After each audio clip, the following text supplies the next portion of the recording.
coming from after that time as Islam spread, and people would be coming from Eastern Europe all the way as the Western Europe was going through the Dark Ages. That the Muslim world was going through the peak of its civilization for over 1,000 years, from roughly you could say 700 A.D. To 1700 roughly, as things were winding down.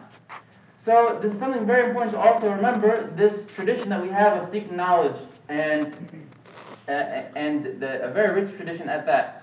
And literally, just to mention that a lot of times we learn, especially here in public schools, for any of us that are raising our kids here, especially, it's very important to teach our children about this civilization, because this is something that's usually not taught in public schools here. We're taught about the Dark Ages, Middle Ages, Medieval Ages, as if this was a horrible time for everybody on the planet, when actually, for the Muslims in the eastern side of Eastern Europe, not Western Europe, but Eastern Europe, and all the Muslim areas at that time, North Africa, the Gulf states, etc., the Gulf area, all these places, Islam was going through the peak of its civilization, not anything dark about it. Muslims were progressing in every possible discipline you could think of. So it's something very important to teach our children and to apply in our daily lives as well, following this tradition we have of seeking knowledge and reading, etc. So very important to understand that. Also, even just the word knowledge or ilm is the roughly the third most mentioned word in the Quran. This word ilm. The diminution or some version of the word knowledge is mentioned only third to Allah and Rabb, for example, in the Quran. So something that's not to be taken lightly, something very important in our way of life. So Allah started His first revelation with this word Iqra. And what was the context of this? And actually, before I even go to the context of the revelation for these first five verses or first five ayat, I don't like to use the word verse too much because the word ayat, as we'll talk about as well, has many meanings. It's very hard to translate as just verse, but ayat, even more specifically, is a sign.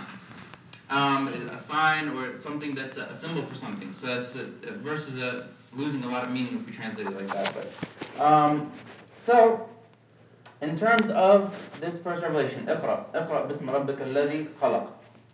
So, اقرأ باسم ربك الذي خلق.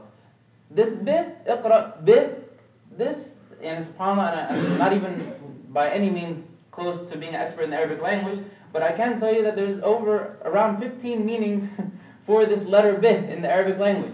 So there's something, again, not a lot of us as average Arabs, living nowadays would probably know this off the top of our heads, but in classical Arabic, this bit could have 15 different meanings, and it's subhanAllah, just the richness of the language that Allah chose to reveal the Quran in. So, some of the things to take away from this is, as I mentioned earlier, one of them is Iqra bism rabbik, that Allah is sending this revelation to Prophet Muhammad ﷺ, that you are reading or reciting in the name of your Lord or of your Rabb. So, that this is not something from Prophet Muhammad ﷺ himself, لا ينطق عن الهوى, that he does not speak from his own desires, but this is something coming directly from Allah Azza wa Jal. This is revelation. So he's not speaking according to his own interests or anything like that. And that's something very important to highlight.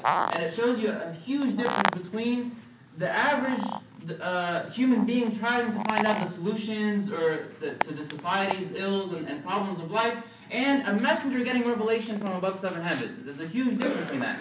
And you see all historical humans all throughout the world have tried to find a solution to society's problems, but the number one problem in that is that a human is always going to be imperfect. They're not going to be perfect. They're never going to see all the different dimensions or angles of any particular issue, let alone the entire universe or the planet.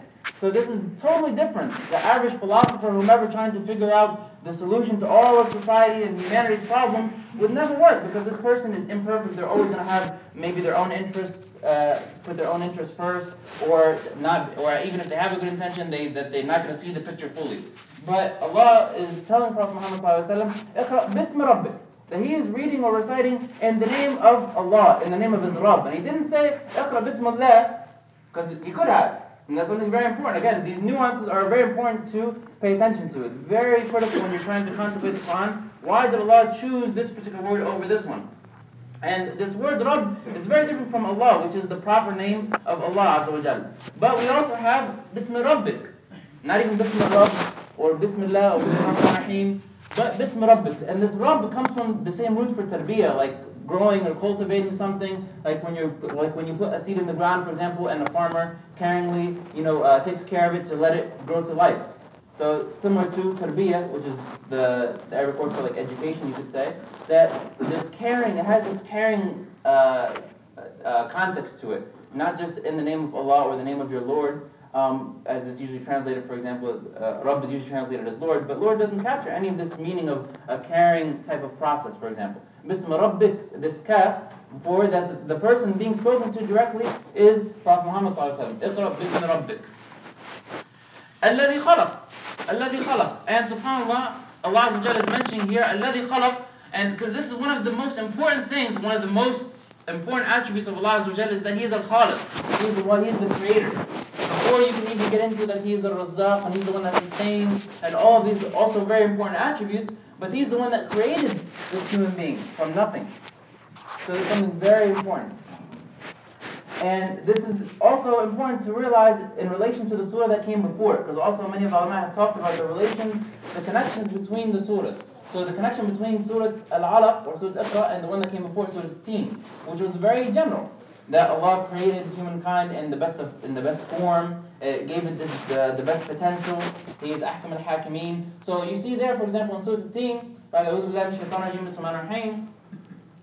والتين والزيتون وطور سينين وهذا البلد الأمين لقد خلقنا الإنسان في أحسن تقويم. We have لقد خلقنا لقد خلقنا الإنسان في أحسن تقويم. That Allah, and He uses the noon here, the royal we. لقد خلقنا الإنسان في أحسن تقويم. And this royal we is showing that this is something that's used when because of the mention that's coming after. لقد خلقنا الإنسان في أحسن تقويم. We created humanity or humankind in the best of form, or the best of molds, or in the best of shape, you could say. في أحسن تقويم.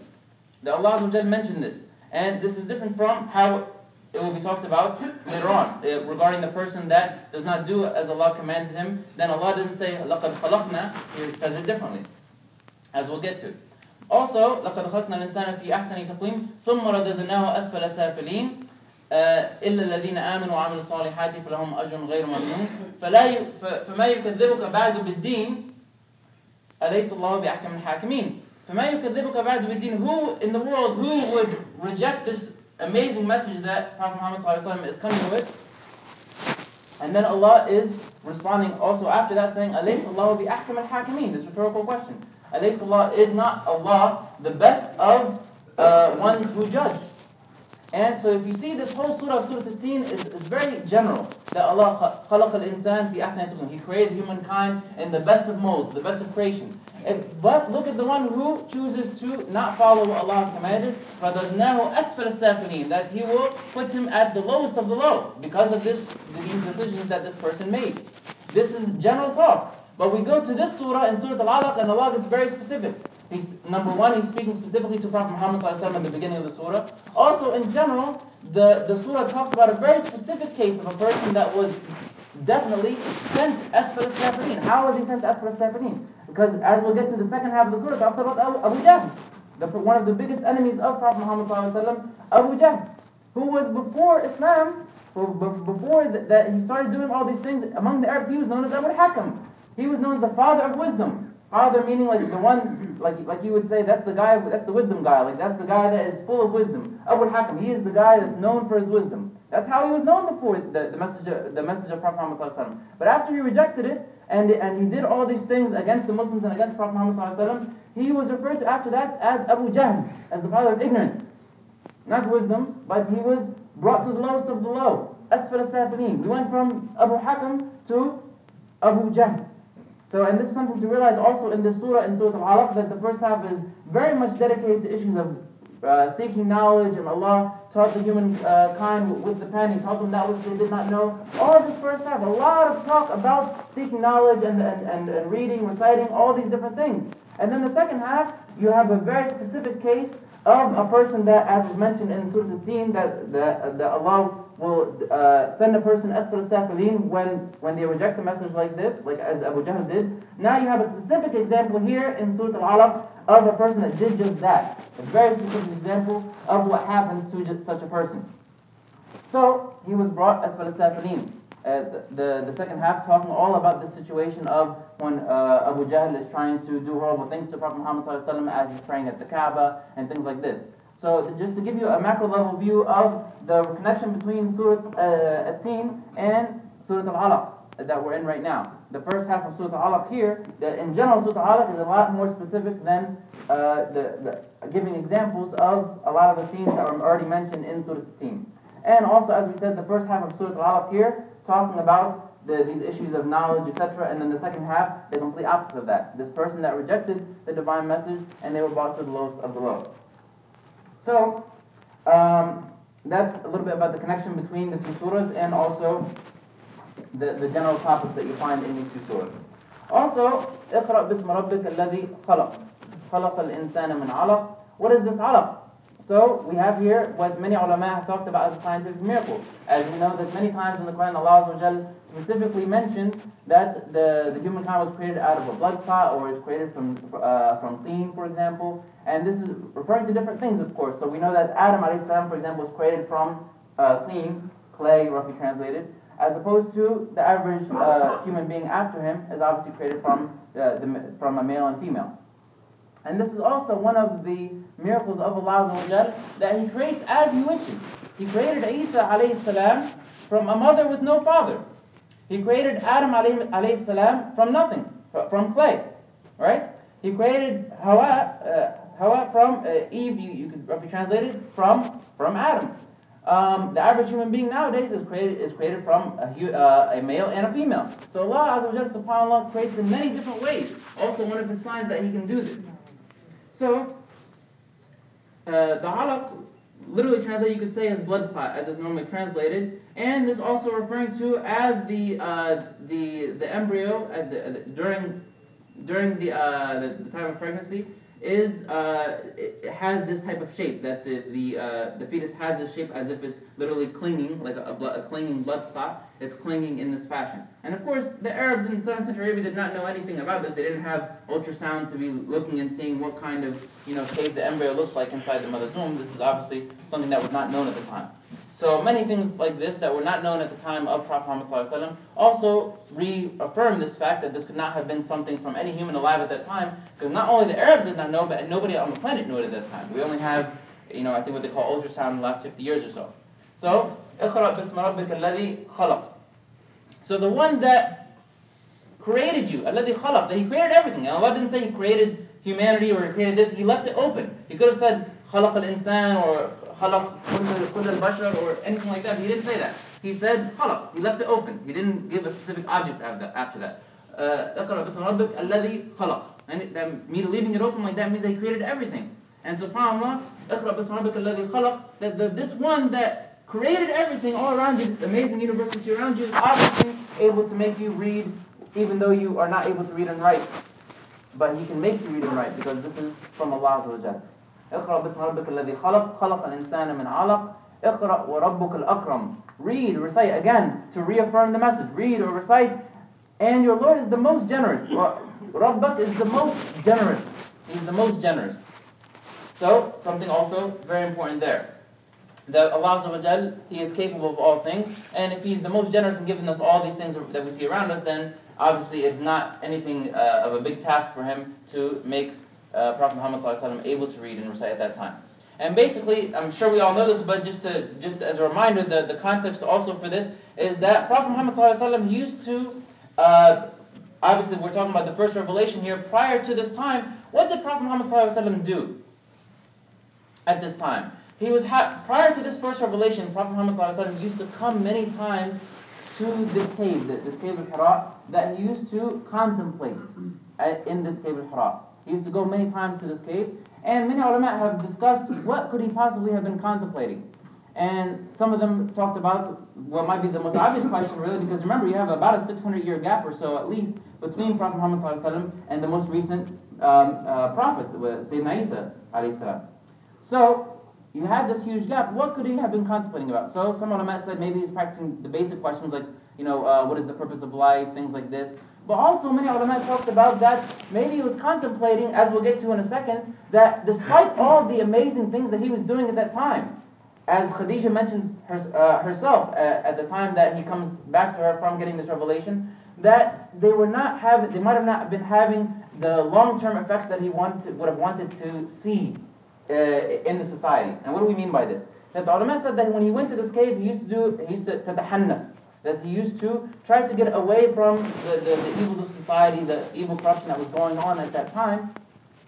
And when he was going to this cave to do this contemplation, that this might be one of the things that he was thinking about. And many of the ulama have talked about that even in this modern day. If you look at many of the things, we keep helping we have all these amazing projects to try to help the poor and the needy and things like this, but we're not getting a lot of times at the roots of the problems, the social injustice that exists, social corruption that exists, the injustice that exists, that keeps the problem from being eliminated, or at least reduced very much so, on a more permanent level. So that's something also that many of the ulama have talked about. So this issue of getting away from society's evil, that Prophet Muhammad used to go to the cave to contemplate maybe on some of these issues, as some of the ulama have hypothesized. So in terms of and also this issue of dreams, that Prophet Muhammad was having dreams before he started going to this cave. He used to have a lot of truthful dreams that would happen exactly as he dreamed them. And this is something also important to talk about, on the sense of that many of us might nowadays not really consider dreams that important. But we know that from many hadith that dreams can be 1/4 or considered 1/40 of prophecy. That there's something very important. And there's 3 types of dreams, of course. That the one that just happens if you're thinking about something throughout the day and it's just on your mind all day, and then you just think about that while you're asleep as well. That could be just that kind of thing. But also there's evil dreams from shaitan, and there's also good dreams that can be a bushra, that can be a glad tiding from Allah Azza wa Jalla to the believer. And these truthful dreams that comes to an honest person are very important. They can be a bushra, a glad tiding from Allah Azza wa Jalla. Something also very important regarding to dreams. So Prophet Muhammad Sallallahu Alaihi Wasallam used to have these dreams, and he went starting to contemplate in this mountain, in this cave, contemplating about maybe some of these things that we discussed just recently. So that would be in terms of that, in terms of the dreams and the contemplation, possibly against the societal ills, etc. And I'll wrap up for today with just some aspects here regarding the actual incident itself. So I've been giving a lot of background, and that's important because a lot of this very much informs all the previous topics that we're going to discuss. So when Gabriel alayhi salam, Angel Gabriel is coming to Prophet Muhammad sallallahu alaihi wasallam and squeezing him and telling him to read or recite, and he says, "Ma'ana biqari," that he's not one that reads or recites, he cannot read. And then he does it 2 or 3 times. He's telling him to read, and then finally the conclusion of the verse comes, "Iqra bismi rabbik." So it's not just Iqra, but Iqra bismi rabbik alladhi khalaq. So also this issue of, so after Gabriel alayhi salam is coming and this incident is happening, obviously I think many of us know the story after that, is that Prophet Muhammad sallallahu alaihi wasallam is coming back to Khadija radiallahu anha, and he's coming back and he's saying, cover me, and he's trembling from this amazing incident that just happened to him. And he said that he fears for himself. He said that he fears for himself. He doesn't know what just happened. Obviously this is the first time the revelation is coming to him, and he doesn't know what's happening. He said, "I fear for myself." And Khadija radiallahu anha, she consoled him. And we're going to end with this note here, specifically what was her response. And this shows that this was something known at that time, that some of these prime characteristics that you see all over the Meccan surahs. What is the primary themes of the Meccan surahs? All the surahs revealed in Mecca, these issues of very basic things that you say this to anybody, and it's just very basic. They're not going to have a lot of questions. It's going to be very straightforward, common sense to them. Things like helping the poor, helping the needy. Why were these people in hellfire? Because they didn't used to feed the miskin, they didn't used to feed the poor, they didn't used to help the people. Things like that. Very basic stuff you see all over the Meccan surahs. And subhanAllah, this is exactly what Prophet Muhammad was known for even before this revelation.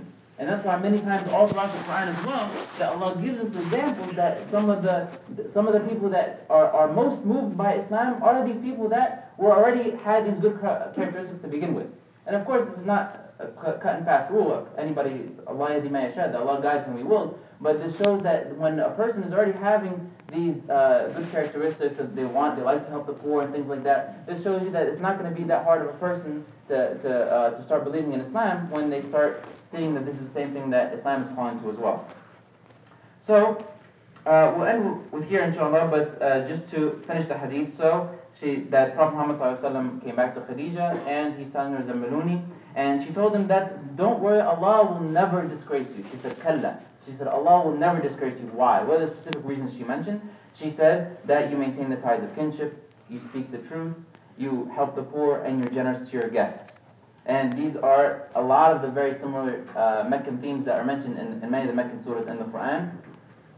And so this is something that's very important to finish off with, thinking about these very basic aspects that Prophet Muhammad ﷺ was doing even before the revelation, and what might have been the reasons for him to be chosen by Allah as a messenger, and chosen for this tremendous task, and chosen to do this good for society. If you look at all the messengers, that they all had this time of tribulation, all these times of trials, their first 40 years or so of their lives, that Allah is testing them and testing them and testing them. And they had these amazing qualities to begin with, and then Allah blesses them with this tremendous revelation. They're looking for the solutions to society. They're helping people, but they're also seeing the problems are tremendous around them. And subhanAllah, Allah blesses them when they start getting this revelation with very specific guidance on how to go about trying to solve the solutions of the society.